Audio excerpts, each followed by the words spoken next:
İlyas müəllim, bax məhz bu sammit və ondan sonraki Avropa İttifaqının, rəsmi Brüsselin özünün hansı siyasəti yeridəcəyi ilə bağlıdır. Çünki həqiqətən də həm belə deyək, dağıdıcı təsirlərin mövcudluğu göz önündədir. Digər tərəfdən cəmiyyətlərdə böyük narazılıqlar var, yəni Avropa ölkələrinin cəmiyyətlərində və həm də Avropa İttifaqı özü hələ ki meydanı tərk etməyə hazır deyil və etmək istəmir də. Yəni əksinə bunların qarşısında duran məsələ ondan ibarətdir ki, özlərini toparlasınlar. Bax bu sammitin o proseslərə təsirini necə dəyərləndirmək olar?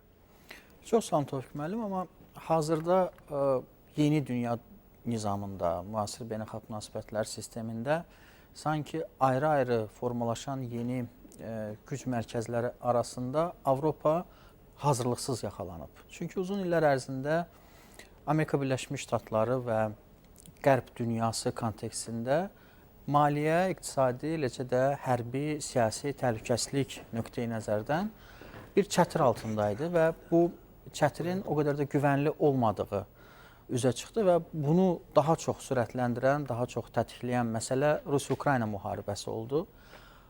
Xüsusilə də Şərqi Avropada, eləcə də Avropanın aparıcı dövlətləri arasında bu təhlükəsizlik defisiti müzakirələrə, elmi, akademik, strateji beyin mərkəzləri, düşüncə fabrikaları arasında polemikalara, diskurslara gətirib çıxardı ki, bizi qarşıda nələr gözləyir? Sizin sualınızın elə özəyi də bundan ibarətdir ki, bu sammit perspektiv planlara nə cür təsir göstərəcək və bu ciddi şəkildə Avropanı düşündürür və ilk növbədə enerji qaynaqlarından olan asıllıq, xammal tədarüklərində olan problemlərin üzə çıxması, taxıl ilə bağlı və ya digər strateji məhsullarla bağlı çətinliklər həm də iqtisadiyyata, inflyasiya, büdcənin problemlərinə, sosial narazılıqlara, ayrı-ayrı klasterlərin ciddi burada müqavimətinə, məsələn, fermerlərin, kənd təsərrüfatı işçilərinin yürüşlərinə, nümayişlərinə, hakimiyyət əleyhinə olan üsyanlarına gətirib çıxardı.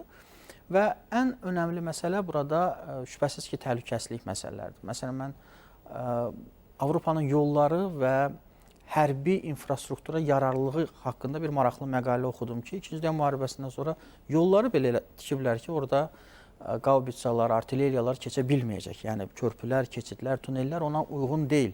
Yəni Avropa artıq Fukuyama'nın da dediyi kimi tarixin sonuna çatdığının fərqində idi və düşünürdü bəlkə də əksinə Avropa hardasa böyük sülhə hazırlaşırdı. Bəli. Amma elədirsə, bəs niyə onda o sülhə möhtac olan bölgələrlə bağlı Avropa çox anlaşılmaz bir mövqedən yanaşır? Məsələ burasındadır. Doğrudur. Yəni burada biz genişlənmə haqqında da danışdıq və yaxud Avropanın bizim bölgə olan münasibəti, buna qədər ki olan şərq tərəfdaşlığı proqramı və yaxud ayrı-ayrı şərq tərəfdaşlığı proqramında iştirak edən dövlətlərə Şengen vizasına güzəştli tətbiq etmələr və yaxud ondan istifadənin həm də yumuşaq güc vasitəsilə xalqı ələ alması, dövlətlər daxilə nüfuz etməsi, orada rəngli inqilablar həyata keçirməsi və digər bu cür mexanizmləri, tətbiqləri biz görmüşdük. Ona görə də Azərbaycanın burada liderinin iştirak etməsi və artıq dəfələrlə müxtəlif sammitlərdə iştirakı ölkəmizə olan münasibətlə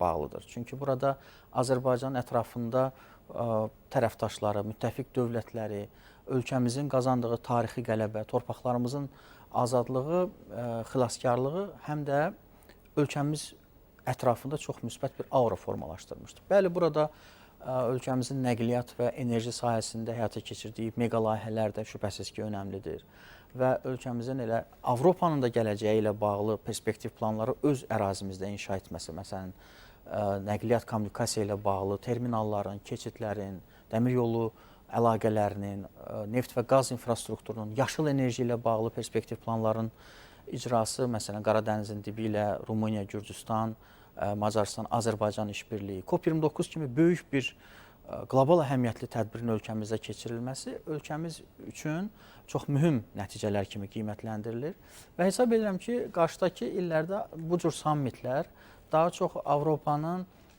elmi akademik və eləcə də strateji baxımından daha da həmrəy formada fəaliyyətinə gətirib çıxaracaqdır.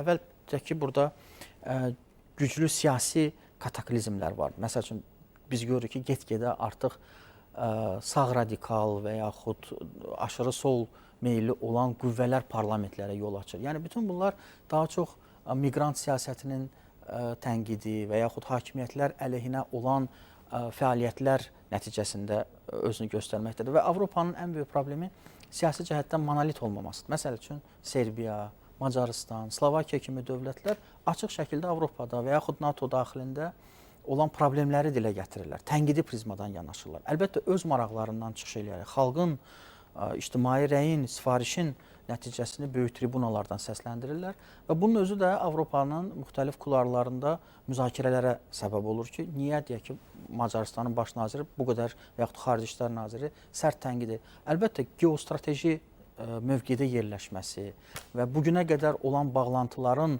birdən-birə qırılması və səhv siyasətin yürüdülməsi həm də okeanın o tayında da ciddi rezonansa səbəb olur. Məsəl üçün, Münhen Təhlükəsizlik Konfransında vitse-prezident J.D. Vance açıq şəkildə bir-bir ayrı-ayrı məqamlara toxunmaqla tənqidi prizmadan Avropanın elə öz mərkəzində bu fikirləri söylüyordu. Üzr istəyirəm sizdən, yəni J.D. Vance'in oradakı çıxışı demək olar ki, Avropa qitəsində böyük bir zəlzələ yaratdı. Stolusu kitabı Geosiyasi zəlzələ idi və faktiki olaraq həm də o onu göstərdi ki, yəni Avropa liderləri öz ünvanlarına tənqidi yanaşmanı qətiyyən qəbul etmirlər. Bəli. Yəni sizə əgər kimsə öz baxışını deyirsə, siz daha çox demokratiyadan, azad fikirlikdən danışanlar heç olmasa bir diqqət yetirin, görün sizə nəyi deyirlər. Bəlkə sizə düz deyirlər.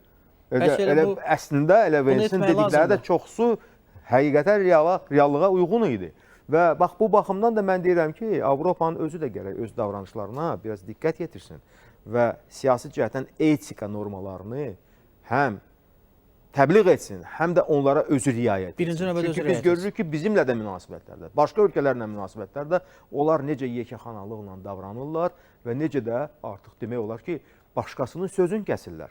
Yəni əgər söhbət dialoqdan gedirsə, buyurun dinləyin də, biz də bəlkə sizə bir ağıllı bir şey deyəcəyik və deyirik də. Doğru. Və siz onu niyə qəbul etmirsiniz? Nə var özünüzü tənqiddən kənar qoymusunuz. Buyurun. Əlbəttə bu tənqidi baxışı, tənqidi prizmanı qəbul etməmənin özü də bəlkə bir sindromdur da, yəni hansısa özünün təkəbbür halının göstəricisidir. Amma hesab edirəm ki, burada hər bir dövlət, baxmayaraq ki, Polad və Kömür İttifaqı əsasında qurulan bu sistem sosial iqtisadi bərabərliyə, sərhədlərin fiksiya xarakteri daşımasına gətirib çıxardı. Amma görürük ki, burada ciddi problemlər var. Problemlər daha da dərindir və eyni zamanda bu dərin böhran fonunda Azərbaycanın Cənubi Qafqazda önəmli geosiyasi aktor olması xüsusi diqqətə layiqdir və artıq burada da hörmətli Telman müəllimin də qeyd etdiyi kimi Praqada keçirilən zirvə görüşündə Azərbaycan öz milli maraqlarını qətiyyətlə müdafiə etməsi, eləcə də ərazi bütövlüyümüz və yeni post-müharibə reallıqlarının qəbul edilməsi, ərazi bütövlüyümüzün rəqəmlər ifadəsində təsdiq edilməsi, 1991-ci ildə imzalanmış Almatı bəyannaməsinə Ermənistanın tərəfdar çıxması və sonrakı proseslər ölkəmizin gələcək uğurlarını formalaşdırdı. Ona görə də hesab edirəm ki, bu formatda keçirilən danışıqlar konstruktiv formada həyata keçiriləcəksə, bu ölkəmizin də maraqları çərçivəsindədir və eyni zamanda Avropanın özünün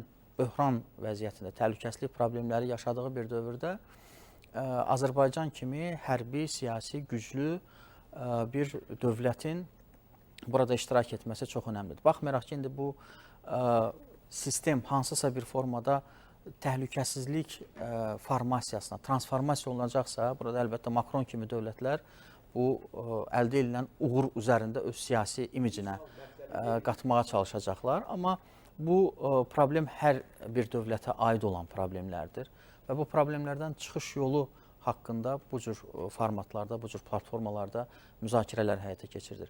Və hesab edirəm ki, bu görüş növbəti mərhələ üçün bir hazırlıq dövrünü əhatə edir. Baxmayaraq ki, şərqdən qərbə doğru, xüsusilə də elə qərbdən şərqə doğru bu konfliktlərin geosiyasi oxunun transformasiyası müşahidə olunur. Görürük ki, Rusiya-Ukrayna, daha sonra Yaxın Şərq, bugün Pakistan, Hindistan və bu formada dünya düzəni transformasiya olunur və bu yeni dünya düzəninə də cənab prezident İlham Əliyevin söylədiyi kimi biz hazırıq. Müxtəlif ssenarilər həyata keçirilə bilər, amma görürsünüz ki, Azərbaycan daim diqqət mərkəzindədir. Daim Azərbaycanın sözü eşidilir, bizi dinləyirlər, bizimlə hesablaşırlar və bizi bütün mötəbər platformalarda, görüşlərdə, forumlarda görməyə can atırlar.